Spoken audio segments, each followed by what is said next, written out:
যে আমি তো জানি যে সে আল্লামা মামুনুল হকের ভাগনা, সে তো অনেক আল্লাহওয়ালা লোক হবে, কিন্তু সে আমাকে এসব কি বলছে। পরে আমার বোরখাটা উপর থেকে এভাবে করে টান দেয়, হাজারবার সহবাস করে। আমি আসছি এই জন্য যে আমার মাদ্রাসার একজন ওস্তাদ ওয়াসিফুর রহমান, আমি তাকে একদিন একটা মাসালা জিজ্ঞেস করার জন্য ফোন দেই, সে আমাকে বলে রেস্টুরেন্টে যে কথা বলতে হবে। তো আর সিদ্দিকা, আমি আমলিগুলা লালবাগ ঢাকা আয়শা সিদ্দিকা মাদ্রাসার ছাত্রী। ওইখানে আল্লামা মামুনুল হকের বড় বোনের ছেলে ওয়াসিফুর রহমান আমার মাদ্রাসার ওস্তাদ, তাকে আমি একদিন একটা মাসালা জিজ্ঞেস করার জন্য ফোন দেই। হুজুর আমাকে বলে যে তোমার যত মাসালা যেটাই হোক বা তোমার স্বপ্নের ব্যাখ্যা হোক, সব কিছুর জন্য তুমি আসো, আমরা একটা রেস্টুরেন্টে বসে কথা বলি। তো হুজুর আমার 3 থেকে 4 বারই কথা বলে, আমি তার কথায় রাজি হই না। আমার বাবা মা কোথাও যেতে দেয় না, আমি তাকে কথা বলে দিই। হুজুর তারপর আমাকে বলতে থাকে আসো আয়শা, এখানে বসি ওইখানে বসি, এই দুরানি ব্রিজের এখানে অনেকগুলা রেস্টুরেন্ট মানে ছোট ছোট দোকান আছে, এখানে বসে কথা বললে তোমার কথাগুলো ভালোভাবে বুঝতে পারবো। তারপর আমি বলি যে আমি ফোনেই বলি, আপনি আমার কথাটা শুনেন, আর আমার স্বপ্নের ব্যাখ্যাটা যদি দেন তাহলে ভালো হয়। তো সে ওইটা আর স্বপ্নের ব্যাখ্যা দেয় না। পরে তারপর একদিন হুজুরকে ফোন দেওয়ার পরে একটা মাসালা জিজ্ঞেস করি। হুজুর আমাকে বলে আয়শা তুমি দেখতে কেমন সুন্দর, না কালো, মোটা না চিকন, তুমি কি লম্বা, তুমি কি উঁচা জুতা পড়ো? তো হুজুর এসব কথা শুনে আমি বললাম যে না, আমি তো অনেক কালো, আর হইলো আমি 5 ফিট, আর আমি হইলো চিকন অনেক। তো আমাকে বলে কি তুমি এত কিছু ওজনের হও? হুজুর কথা শুনে আমি খুব আশ্চর্য হই যে আমি তো জানি যে সে আল্লামা মামুনুল হকের ভাগনা, সে তো অনেক আল্লাহওয়ালা লোক হবে, কিন্তু সে আমাকে এসব কি বলছে। পরে আমি মাদ্রাসার একটা দুইটা মেয়ে 2 বোন, ওদেরকে ফোন দেই। ফোন দেওয়ার পরে ওরা আমাকে বলে যে হুজুর, ওদেরকে জিজ্ঞেস করলো হুজুর এইভাবে কেন কথা বলে। ওরা বলে কি যে হুজুর তো অনেক খারাপ। তো আমি জিজ্ঞেস করলাম যে কি করছে, বলে কি যে আমাদের জামাতে সাউদা হুজুরকে ফোন দিচ্ছে, ওরা বলে আই লাভ ইউ। আবার অন্য মেয়েরা এক একজন ফোন দিলে হুজুর উল্টাপাল্টা বলে। তো আর হলো আর মাদ্রাসা একটা মেয়ে, ওর থেকে আমি জানতে পারি আমাদের জামাতেরই, কিন্তু ও এখন স্বীকার করছে না। ওর থেকে জানতে পারি যে আমাদের জামাতে 3 নি, ওর সাথে নাকি হুজুর, ওকে নিয়ে নাকি হুজুর হুন্ডাতে করে এখানে সেখানে অনেক জায়গায় ঘুরতে যায়, আর ওর সাথে নাকি হাজারবার সহবাস করে। এটা এটা আমি জানতে পারি। আর জানতে পারার পরে এখন হুজুরকে আমি একদিন হুজুরের কাছে ফোন দেওয়ার পরে এই কথা আমি বলার পরে বলার আগেই হুজুর ফোনটা কেটে দেয়। কেটে দেওয়ার পরে হুজুর আরেকটা নাম্বার থেকে কল আসে, আমাকে বলে কি যে এই ওয়াসিফুর রহমান তোমার কি হয়, আমার সাথে এমনভাবে বলে যে ওনার সাথে আমার রিলেশন বা ওনার সাথে আমার কোনো সম্পর্ক আছে। আমি খুব রাগ হয়ে যাই। রাগ হয়ে যাওয়ার পরে আমি ওই মাদ্রাসার যে 2টা মেয়ের সাথে কথা বলি ওদের বাসায় যাই। যাওয়ার পরে আমি সবকিছু বলি যে হুজুর আমার সাথে এভাবে কথা বলতেছে। পরে হুজুর আবার ফোন দেয়। ফোন দেওয়ার পরে আমাকে বলে যে যাই বলে, অনেক কিছু বলে, অনেক বোঝানোর চেষ্টা করার পরে আমি হুজুরকে একটা স্বপ্নের কথা বলি। বলার পরে বলে হুজুর মাদ্রাসা সব মেয়েরা আপনার মেয়ে, আমিও আপনার মেয়ে, আর হলো আপনি আমাদের সবার বাবা। তো এই কথাটা বলি। এই কথা বলার পরে আমি ক্লাসে বসলে হুজুর আমাকে অনেক বেশি বিরক্ত করতো, এটা সেটা আজে বাজে অনেক কথা বলতো, অনেক কিছু করতো, আমাকে অনেক বিরক্ত করতো। একদিন সবাইকে দাঁড় করিয়ে রাখে, আমাকে বলে কি যে আয়শা তোর বাবা দে, সবাই বসো। পরে আমাকে বসায়, আর এক একটা কথা এমনভাবে বলে। তার ছেলেকে মাদ্রাসায় নিয়ে আসে, মাদ্রাসায় নিয়ে আসার পরে ক্লাসের মেয়েরা সবাই চায় যে ওকে একটু আমাদের কাছে দেন, আমরা একটু দেখি। তো বলে কি ভিতরে তো একটা ভাইরাস আছে, এভাবে করে আমাকে ডিস্টার্ব করে। আর মাদ্রাসার মেয়েদেরকে বলে কি যে আমি আমার মা নাকি বলছি সে আমাকে বিয়ে করতে চায়, কিন্তু এই কথা আমি কোনোদিনও বলি নাই, কিন্তু এটা আজকে আমি আপনাদেরকে বলতেছি, এ কথা সত্য। সে আমার সাথে এমনভাবে কথা বলতেছিল যে আয়শা আমার শরীরে যত্ন নিতে বলতেছে, এভাবে সেভাবে অনেক কিছু বলতেছে, যে সে আমাকে বিবাহ করার জন্য প্রস্তুত। আমি যখন এই কথা বুঝতে পারি, আমি তখনই তাকে বলি যে আপনি আমার বাবা, আমি আপনার মেয়ে, আর সবাই আপনার মেয়ে।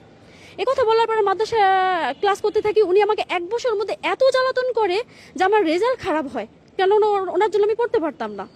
পরে মাদ্রাসায় ফারহানা খালাম্মা, নওশিন ফারামা, ওনাকে বলি যে খালাম্মা আমি তো পড়তে পারতেছি না, তো কোনোভাবে আপনি কি আমাকে একটু পড়াবেন? খালাম্মা বলে যে ঠিক আছে। খালাম্মা 3 দিনের সময় নেয়। 3 দিনের সময় নেয়। 3 দিন পরে আমাকে বলে যে তুমি যদি আমার কাছে পড়তে চাও আমার বাসায় আসতে হবে, আমার বাসায় থাক, আমি তোমাকে ভালোভাবে পড়াবো। তো আমি বলি যে আমার তো পর্দার ব্যবস্থা সুন্দর করে করতে বলছে। হ্যাঁ, এটা গ্যারান্টি আমি তোমাকে দিলাম। এই কথা বলার পর আমি তাকে 13,000 টাকা অ্যাডভান্স করে তার বাসায় যাই। বাসায় যেয়ে তার কাছে ওইখানে থাকি, পড়তে থাকি। আমাকে সুন্দর পর্দার সহিত রাখে। হঠাৎ করে একদিন ঘুমের ঘরে ফারহানা খালাম্মা আমার জানালাটা খুঁড়ে সে আর তার ছেলে ছবি তুলতে থাকে। আমি এটা দেখার পরে খালাম্মাকে বলবো, কিন্তু সে কোনোভাবেই তো এটা স্বীকার করে না যে সে আমার ছবি তুলে, এটা কোনোভাবেই তারা স্বীকার করে না। আমি তখন কিছু একটা বুঝতে পারি যে তাদের ভিতরে কি চলতেছে, কেনই বা তারা এই কাজটা করলো। পরবর্তীতে দেখি এই ওয়াসিফুর রহমান, এই হুজুর এই ফারহানা খালামার সাথে রাত্র 11টা পর্যন্ত কথা বলে। 5 দিনের মতো 5-6 দিন সে রুমে আসে, তাদের ফ্ল্যাটে আসে। একদিন শুধু ফারহানা খালামার হাজবেন্ড বাসায় ছিল, ওই দিন তার সাথে কথা বলে। আর একদিন সালিম আর তার ছোট ভাই ছিল। আর আরো যে কয়েকদিন কথা বলে ফারহানা খালামা, সে এক ফ্ল্যাটের ভিতরে একা একা দুজন কথা বলে। তারা যে কি ষড়যন্ত্র করতেছিল ভিতরে, আমি এটা বুঝতে পারতেছিলাম না। পরে আমি হঠাৎ করে আস্তে আস্তে অসুস্থ হতে থাকি। পরে আমি মাদ্রাসায় এক সপ্তাহের জন্য ক্লাসে যাই। মাদ্রাসার মেয়েদেরকে ওরা হুজুর কি বলে না বলে আমি জানি না। উনি মাদ্রাসার একজন বাইজুত হুজুর আছে, সে ক্লাসের ভিতরে ঢুকে বলে যার বিবাহের প্রয়োজন সে যেন বিবাহ করে ক্লাসে বসে। একথা আমি বুঝতে পারি যে সে আমাকে এগুলো বলতেছে, সে তার অনেক নোংরা, তার অনেক বাজে। কেননা তার যে তিন্নি নামের যে মেয়েটা, যে মেয়ের সাথে হাজারবার নাকি তারা এরকম করতো, তো ওই মেয়েটা মাদ্রাসার জামাতের মেয়েদের সাথে এত নোংরা ভাষায় কথা বলে, এত নোংরা ভাষায় কথা বলে যে এক একজনের স্বামী স্ত্রী এমন ভাবে কথা বলে। পরে আমি অনেক হুজুর কেটার না দিয়ে বিচার দিই যে ও যে এভাবে করে কথা বলে, মেয়েরা তো এভাবে খারাপ হয়ে যাবে। আর সবাই কেন ওর কথা সায় দিতেছে, সবাই কেন ওর মতোই কথা বলতেছে, এরকম করলে এটা তো জেনা হয়ে যেতেছে। পরে আমি হুজুরকে বিচার দিই, হুজুরা অনেক কিছু বকাবকি করে, অনেক কিছু বলে। কিন্তু তিন নিজে ভিতরে এইরকম হুজুরের সাথে এরকম খারাপ বিষয়গুলো করতেছিল, এগুলো আমি পরে জানতে পারি।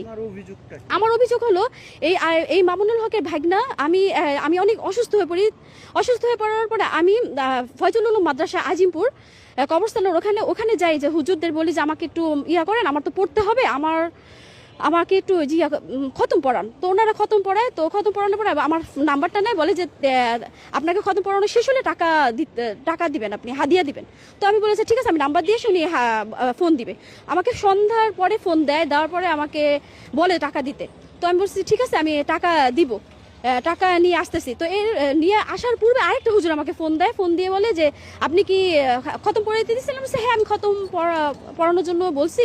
তো বলতেছি কি যে আপনাকে তো হাদিয়া দিতে পারবো। হ্যাঁ, আমি 3000 টাকা হাদিয়া রাখছি। সে বলে যে 3000 টাকা হবে না, খতম পড়ে তো 10,000 টাকা দেয়। তো আমি বলতেছি আমি তো 10,000 টাকা দিতে পারবো না। তো বলতেছি তাহলে আপনি কি হয়েছে তা বলেন। তো আমি বলি যে আমি এরকম অসুস্থ, আমি খুব বেশি অসুস্থ হয়ে পড়ি। বলছে কি কারণে অসুস্থ হন?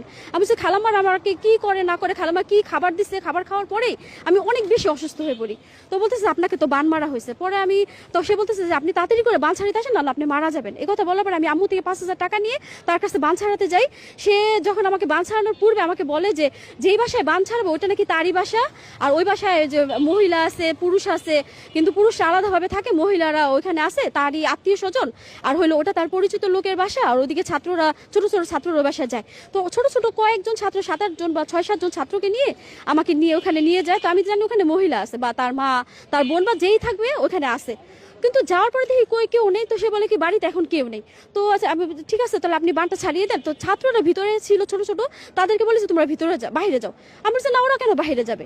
তো বলতেছে যে না, ওরা বাইরে যাক, সমস্যা নেই, এগুলো ওরা দেখবে এটা কেমন। তো বলতেছে ঠিক আছে, তো আমি গেটটা খোলা রাখি। তো সে বলে কি গেটটা একটু ভিড়াই দিতে চাই। আমি বলছি না, আপনি গেট খোলা রাখেন।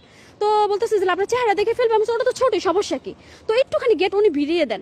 একটুখানি ভিড়ানোর পর ওদের বলে কি আপনি তোমরা সাইডে যাও। তো ওরা এক সাইডে হয়। এই হুজুর আমাকে পানি দেয়, প্রথমে পানি দেয়, আমি পানি পড়া খাই। পানি পড়া খাওয়ার পরে আমি তখন বুঝি না, আমি বাসায় চলে আসার পর আমি যখন বেশি অসুস্থ হয়ে পড়ি, তা আমি তারপরে তাকে তাড়াতাড়ি কল দিছি যে আমি তো বেশি অসুস্থ পড়ছি, এখন কি করব? তো সে বলে যে আপনি তাড়াতাড়ি ওখানে আসেন। ওই দিনও আমাকে ছাত্রকে নিয়ে ওখানে যায়, কিন্তু আমি কোনোভাবে বুঝতে পারতেছিলাম না যে এরা কারা। আমার মনে ভিতরে কোনো সন্দেহও ছিল না। কিন্তু পরে আমি যখন বাসায় যাই, আমাকে সকালবেলা আর কি পানি পড়া দেওয়ার পরে প্রথমে আমাকে খেতে বলে, আমি পানি খাই। পানি খাওয়ার পরে সে আমার মুখও সে নিজেই টাইনে উঠে ফেলে, কেননা পানিটা খাওয়ার পর থেকে আমার মাথা গুনা দেওয়া শুরু হয়। আমি ওখানে একটা চৌকি ছিল, চৌকির মধ্যে ঠাস করে পড়ে যাই। কিন্তু ঠাস করে পড়ে যাই বলতে যে এমন যে আমার অনেক মাথা ঘুরাইতেছে, কিন্তু তারপরেও আমি নিজেকে শক্ত রাখার চেষ্টা করি, আমি বুঝতে দিতেছি না, তাও আমার মাথা ঘুরে ওইখানে অনেকে একদম শুয়ে পড়ার পরে হুজুর কি করে আমার কাছে এসে ভয় আস্তে আস্তে এসে আমার পা মোজা ধরে টান দেওয়ার চেষ্টা করে। আমি অনেক জোরে চিৎকার করার পরে পাশের বাসা থেকে একটা মহিলা, মোটা একজন মহিলা, সে রান্নাঘরে কাজ করতেছিল, উনি রান্নাঘরে কাজ করতেছে, কিন্তু আমি আরেকটা চিৎকার দিব যেন সে শুনতে পায়। এর মধ্যে সে আমার কাছে মাপ চাইতে থাকে। সে মাপ চাওয়ার পর সে অনেকগুলো ছবি তুলে এর পূর্বে। ছবি তোলার পরে এখন আমি তো অনেকগুলো ছবি তুলে একটা সাদা ফোন ছিল, ওই ফোন দিয়ে ছবি তুলে, একটা এই যে কি টাচ ফোন, এই ফোন দিয়ে ছবি তুলে ছবি আমার মুখোশ উঠায়। আমার মুখোশ উঠায়, তারপর আমার পামোজা খোলার জন্য আমার আমার ইয়াটা মানে আমার মানে হ্যাঁ মানে কাছাকাছি দাঁড়িয়ে, না না না এরকম না, মানে ছবি উঠায় এরকম ভাবে যে উনি ও দূরে, উনি জানলার সামনে তার, আমি খাটের এখানে। তো উনি কি করে আমার পা মোজা টান দিয়ে খোলার জন্য উনি আমার বোরখাটা উপর থেকে এভাবে করে টান দেয়, ওইভাবে করে টান দেয়। আমি বুঝতে পারি যে এখানে কিছু একটা খারাপ কিছু হইতে যেতেছে। আমি চিৎকার দেওয়ার জন্য আরো বেশি নিজেকে চেষ্টা করি যে আরো জোরে, যত জোরে চিৎকার দেওয়া যায়। উনি বুঝতে পারে যে আমি চিৎকার দেওয়ার জন্য প্রস্তুতি নিচ্ছি, উনি দৌড় দিয়ে ওখানে চলে যায়। মানে এখানে আমি শোয়া খাটে ওইখানে জানলার কাছে চলে যাওয়ার পরে সে আমার ছবি তুলতে থাকে। আমি আরো বেশি চিৎকার চেঁচামেচি করি, সে জানলা দরজা সব বন্ধ করে দেয়। আমি তো চিৎকার করতেই থাকি, কোনো রকম আমি ওখান থেকে নিচে নামার পরে সে আমার কাছে হাতে পায়ে ধরে বলে যে দেখেন এই যে আপনার ছবি আমি ডিলিট করে দিতেছি, এই যে আপনার ছবি ডিলিট করে দিতেছি। উনি আমার সামনে আমার ছবিগুলো ডিলিট করার পরে সে আমি ওখান থেকে বের হয়ে আসার পরে উনি আমাকে বারবারই বিয়ের প্রস্তাব দেন। আমি এটাতে কোনোভাবে রাজি হই না। আমি ওনাকে বলি যে আমি 10টা বছর যাবত কারোর জন্য অপেক্ষায় আছি, আমি তাকে ছাড়া দুনিয়ার কাউকে বিয়ে করবো না, দরকার লাগলে আমি সারা জীবন এরকম থাকবো। পরে উনি এই ছবি আমাকে ফোন করে বলে এভাবে না, অনেকবার বিয়ের কথা বলে, ওয়াসিফের বন্ধু। পরবর্তীতে আমি এই বিষয়ে থেমে যাই, যেহেতু উনি আমার সামনে ছবিগুলো সব ডিলিট করে ফেলে, আমার কাছে মাফ চাই, আমি আর কিছু করি না। আর আমি এই বিষয়ে একদম থেমে যাওয়ার পর আকাশ নামের একটা ছেলে আমাকে ফোন দেওয়ার পর আমাকে বলে যে আপু আপনি কি আয়েশা? আমি বলছি হ্যাঁ আমি আয়েশা। পরবর্তীতে ও আমাকে বলে যে আপনার এই ছবি এগুলা যে খারাপ ভিডিও এগুলা কি আপনার? আমি খারাপ ভিডিও বলতে কেমন? তো বলতেছি কি যে দেখা যাইতেছে খয়েরি কালার একটা জামা। তখন আমি তো বুঝতে পারি যে কেননা খয়েরি কালার জামা যেদিন আমি পরাছিলাম সেদিন খালাম আমার ছবিগুলো তুলতেছিলেন। তারপর আমাকে বলে যে কফি কালার একটা ড্রেস, যেদিন আমি কফি কালার ড্রেস পরাছিলাম সেদিন এই হুজুর ফয়জুল উলুমের এই হুজুর বানবানার কথা বলে সেদিন আমার ছবি সে এভাবে তুলে। এই হুজুরের নাম রমজান মোবারক। আর সে আমাকে ফোন করে বলে যে উনি আমাকে যখন বিয়ের প্রস্তাব আমি রাজি না হতে, সে আমাকে ফোন করে বলে আপনি এত বড় একটা বজ্জাত মহিলা যে আপনার হাত মোজাটা একটু খুলতে চাইছি, হাত মোজাটা খোলেন নাই, পা মোজাটা খুলতে চাইছি, পা মোজা খুলেন নাই, আপনার চেহারাটা একটু দেখতে চাইছি, চেহারা দেখেন নাই। অথচ আপনার জায়গায় অন্য মেয়েদের সাথে আমরা 1000 বার, মানে বুঝতে পারছেন 1000 বার খারাপ করে, কিন্তু মেয়েরা সাইদা তার কাছে নাকি আসে। তখন আমি খোঁজ নেওয়া শুরু করি, খারাপ কথা বলে যে 1000 বার মেয়েদের সাথে সহবাস করে। এটা হলো রমজান মোবারক বলে। রমজান মোবারক এই কথা বলার পরে এই আকাশ নামের এই ছেলে আমাকে ফোন দেওয়ার পরে বলে যে আপু আপনার এই ছবি ভিডিও বানাইছেন, এই যে আপনার এই ভিডিও বানাইছেন এটা বলেন। তারপর আমি ওকে সব বলি যে আকাশ এরকম ওরা আমার সাথে করছে। পরে বলতেছে কি হ্যাঁ আকাশটাকে আমি চিনতাম না, এই আকাশের সাথে ওর ভাইনাম যে ওয়াসিফুর রহমান, ওর যে ফারহানা খালাম্মার যে ছেলে সালিম, খালাম্মা আর তার ছেলে যে আমার ছবিটা তুলতেছিল, এই সালিম আর এই খালাম্মা তার দুজন মিলে আমার ছবি তুলতেছিল। এই সালিমের সাথে এই আকাশের সাথে তারা ফোনে যে একটা গেম আছে না যে খেলে ফ্রি ফায়ার গেম, হ্যাঁ ফ্রি ফায়ার গেমের সাথে ফ্রি ফায়ার গেম আর কি তারা খেলে। পরে এই সালিম তাকে বলে অনেক খারাপ কথা বলে এই সালিম এই আকাশকে। পরে আকাশ সব আমাকে বলে, সব বলার পরে আমি আকাশকে বলি যে ভাই তুমি এগুলো আমার কাছে দাও। তো বলতেছে হ্যাঁ আমি দিব। পরে আমি আকাশের কাছে যাওয়ার পরে আকাশ অনেক ভয় পায়, যে কি জন্য ভয় পায় আমি বুঝতে পারি না। পরে আকাশের বড় ভাই আমাকে ফোন দিয়ে বলে যে আকাশকে নাকি মারার জন্য তারা হুমকি দিচ্ছে। পরে এই আকাশ আমাকে আর ছবি দেয় না আর করে না। পরে আকাশকে আমি ফোন দিয়ে বলতেছি আপু আপনার জন্য তো আমি অনেক বড় বিপদে পড়ে যেতেছি, আমি কিছু জানি না, আমাকে মাফ করেন। পরে আমি আর আকাশের সাথে কথা বলি না। আমি বলছি ঠিক আছে তুমি যেহেতু আকাশ আমাকে আগেই বলে যে আপনি আমার বড় বোনের মতো, এই জন্য আমি আপনাকে সবকিছু জানালাম যে আপনি এদের থেকে সতর্ক হন। পরে আকাশ আমাকে আরেকটা কথা বলে, এই রমজান মোবারক নাকি বলছে যখন মামুনুল হকরা বোর্ডে পাশ করবে তখন এই ছবি দিয়ে আমাকে ব্ল্যাকমেইল করে তাদের কাছে নিবে, আমার কাছে নিবেই। এই যে তারা নির্বাচনে যদি পাশ করে, এবার যে নির্বাচন হলো এটা তো 2025 সালে আগস্টের কথা। পরে এই কথা বলার পরে আমি উপদেষ্টা ইউনুস ওনার কাছে যাই, ওনার কার্যালয়ে যাওয়ার পূর্বেই দেখি কি 3 জন লোক ওইখানে বসা। তো তারা আমাকে দেখে এত অবাক হয়, তারা আমার সামনে তারা যখন বাইরে বের হয় আমি তাদের পিছনে ছিলাম, কেন পিছনে থাকাবো, তারা আমাকে দেখে না। তারা বলতেছিল যে তারা নিয়ে আসছে এত লক্ষ টাকা, কিন্তু এত টাকা তারা দাবি করছে। তখন এই কথা তারা বলতে থাকে।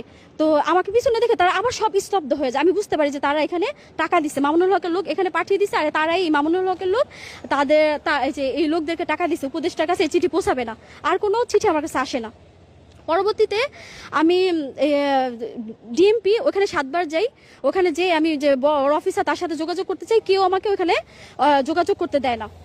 জুয়েল যে আছে তার কাছে আমি অনেক অনুরোধ করি, তার কাছে সে আমাকে ওই যে প্রধান অফিসার তার কাছে আমাকে যেতে দেয় না। অভিযোগগুলো ওরা আমার পিছনে হাজার হাজার লোক লাগিয়ে দিছে। ওরা আমার পাশ দিয়ে যাওয়া আসা করে, আমাকে বাজে বাজে ভাষায় কথা বলে।